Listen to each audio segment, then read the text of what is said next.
generations. And now, the power of two restores the one. We got a bidet!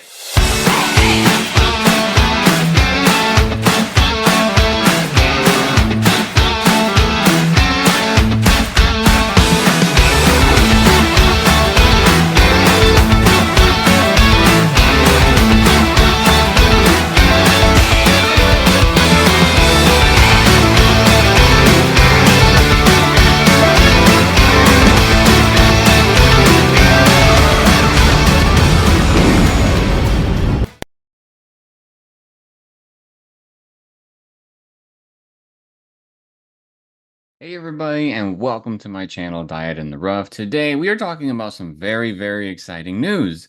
If you're like me, you've been waiting a long time to play the Star Wars Hunters game that released today, at least to, everybody here in the United States. So I know this game has kind of been in some sort of like alpha, beta mode and released in select places, for them to get some testing done before they get to a mass audience. But today is finally the day that we get to play it. And happily, I've been able to boot it up, enjoy it, and it's been some pretty decent fun. I was a little bit nervous about the game just because I'm not huge into the 4v4. I haven't, well, to be honest, I haven't played a whole lot of them, but at the same time, I'm used to things like Fortnite where there's tons of people going at it, or playing Battlefront where there's, again, a good chunk of people. But then I thought to myself, I was like, well, this is kind of like the heroes versus villains mode in Battlefront 2 where there's 4v4. Except what's a little bit better about this game is that the maps are a bit more condensed. The maps are not very big. And I think that's a good thing when talking about this 4v4 situation. Um, so, what can you expect if you were to, just boot up the game, brand new to it, and all that good stuff? Well, it takes you through a training mode at first so that you understand what is going on with the game. You start off with the most basic hero, which has a blaster and a grappling hook and a missile launcher, which is pretty cool. It takes a little bit of um, homage to Predator because it's a missile on the shoulder, just like Predator does. It's actually this character right here is the first one. Um, I would say it is probably the most basic character so far. I find myself being eliminated a lot more with that character, but it's a good one to start with. It's a good one to get your feet wet with the game. So you go through some training, you earn some things. Mind you, this is a free game, so if you go in, you download it, you try it out, there's no harm in trying it. You can always, just take it off your phone or take it off your Nintendo Switch because this is for mobile and for Nintendo Switch. Unfortunately, it's not for like PS5 and Xbox and all that. Maybe that will happen in the future. Who knows? But you go through some training, you learn about the odds and ends, about, once you complete matches, how you level up, what currencies there are in the game.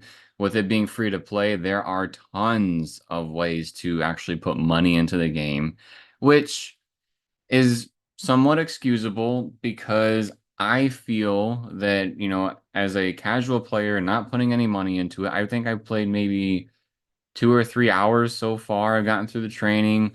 I've unlocked a couple of different modes. I've actually unlocked a couple of different characters. So, I mean, they're not insanely hard to unlock. But I will say the one that I was hoping to play right away is actually pretty far down the line, being the Dark Jedi here. She is not available for quite some time unless you pay money. And same thing for the other Jedi. It takes a little bit to get to those characters, um, unless you want to put in some money. So, what kind of things can you buy? You can buy cosmetics. You can buy, instant access to these characters. There is a battle pass in the game, and this kind of rubbed me the wrong way. I know a lot of companies are starting to move away from this model, but let's talk about Fortnite for a second. One of the things I loved about Fortnite is if you bought the battle pass, there was a way to earn V-Bucks along the way, and you can use that to pay for future battle passes. As far as I know, that's the same thing. If it's changed, let me know in the comments. Um, but I thought it was always cool that you could, purchase the first time, and then if you play enough, that you could, purchase the next one with your rewards. And this one, if you want to get the battle pass right away, is $10. But when I was, digging through, and maybe this will change when the next one comes out, I was digging through looking to see if there were any options to spend the in-game currency to unlock this battle pass. And as far as I know, there is not. So, uh, my recommendation that if you are, looking to get those extra battle pass things, just I kind of expect to be putting more and more money into it. Let's see what else we got. So once you start unlocking other characters, there's other challenges that you can unlock. The more challenges you complete, the more currency you get, the more that your characters upgrade. And so that's a lot of cool stuff. Not only do you unlock characters, but you can kind of evolve them and power them up as you play. Does that kind of make it pay to win? I haven't seen in the game yet that you can pay for the upgrades, but unless you can buy, so there's this thing that you get like Hunter Fame or whatever it's called, and that's how you level up your characters. And if you do certain challenges, you can get certain boosts that can add on to your character's level, which, gives you XP for that character to boost. I have not seen it that you can pay for that yet. I Maybe I missed it, but so far I have not seen it. So maybe not as far as pay to win. Um, do I like that aspect compared to Fortnite where everybody starts fresh, on every new match, or is that good? I don't know. It hasn't seemed to make an issue so far. I have noticed. So my favorite character is the Sentinel, the Stormtrooper over here. Absolute brute, has a shield that comes up. His special ability, each character has a special ability called their ultimate, and as time progresses in the match, or if you get certain power-ups that boost it faster, you can use your ultimate during the match. His or her, I don't really know yet. Uh, their ultimate is to spawn in reinforcements. So then more stormtroopers come out and they help you. I think that character is a little overpowered so far, but that's just me. I haven't lost a single match when using Sentinel. So, uh, other characters, I've lost plenty of matches with the starter one over here, with my team. And I've also used the Wookiee. So up here in the background, not too bad. I think I'm much more of a uh, um, blaster type player right now as far as melee combat.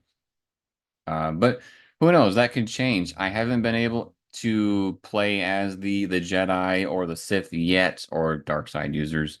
So I think only time will tell. But I do think so far, again, I've used Sentinel. I've used the beginning person over there with the rockets. I've used the Wookiee. I've used the sniper dude.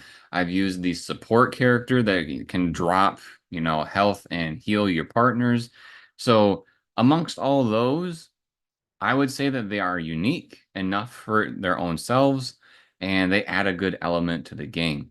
Now, here's another thing. So you can see all the people behind me. One of them, which is this dude right here, this person is part of the Battle Pass. So there will be Battle Pass exclusive characters. So if you want that person, you better get that Battle Pass. Um, I have not purchased the Battle Pass just yet because I don't know if I am going to want to stay for the long haul. I'm still kind of getting my thoughts together on, how much I want to invest into the game. But you do get a lot of rewards with that Battle Pass, and I've only seen the Battle Pass character in a couple of matches. One of them, I saw them absolutely ripping through people with that flamethrower. So maybe it's a little overpowered, but not quite sure yet. Again, just kind of reflecting on that pay to win situation. Um, but yeah, characters are great. The one other thing that I really want to hit hard on with this is that It's for the Nintendo Switch and it's for mobile. And I played both. I actually started with the mobile because Sarah and I were playing Killer Clowns last night and it, popped up saying it was ready to go. And so while she was taking her turn, I went ahead and booted it up.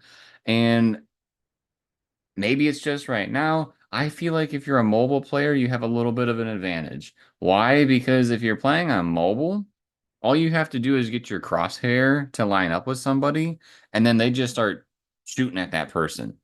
Whereas if I'm playing on the Nintendo Switch, I actually have to aim at the people, and I have to get that cursor on the enemy. So I think there's a little bit of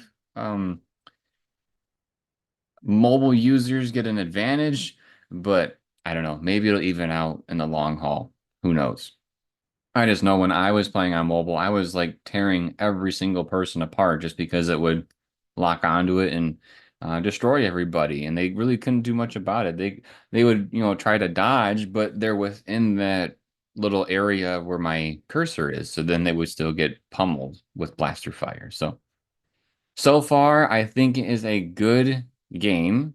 Is it amazing yet? I'm not quite sure. I think there's like 4 or 5 different maps that I've played on. So hopefully we get more maps down the road. I do think it is a nice niche free-to-play game. It's an easy one to pick up. It's like if you're just traveling somewhere and you have your phone out and you want to play some Star Wars, it's a great one to do that. You can choose whether you want to put money into the game or not. And yeah, make some good choices. There are different modes in the game. I've played a couple of them. There's a team deathmatch, of course, and then the other one that I've played a lot of is kind of like conquest mode. So as you capture the different locations, the 3 separate locations on the map, if you have the 2 out of 3 of them, then your percentage increases. If you have 3 out of 3 of them, then your percentage increases pretty fast. So those are the 2 modes I've played. I think there are more that I can unlock as I play more and more of the game. But I do look forward to at least playing through this first season and just kind of reevaluating, seeing what content are they going to come out with the next one, which I think it said like 55 days, so like another 2 months or so. So I'm looking forward to seeing what they come up with. I think they're priding themselves on original characters. So I don't think that we'll see any cameo type appearances of the heroes that we know, but who knows?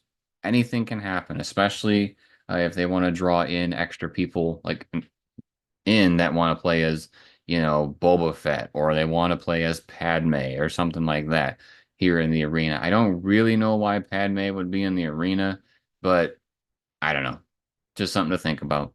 But those are my first impressions and my thoughts about Star Wars Hunters so far. I do recommend if you're a Star Wars fan for sure. If you're just a Battle Royale type 4v4 fan, it's one to check out. I enjoy it. If you enjoy this type of video, make sure to subscribe to the channel and turn on notifications. Drop us a like if you liked the video, and drop us a comment letting us know your thoughts on Star Wars Hunters if you played it, and are you looking forward to it if you haven't. And then, as always, everybody, thank you for watching. We'll see you next time.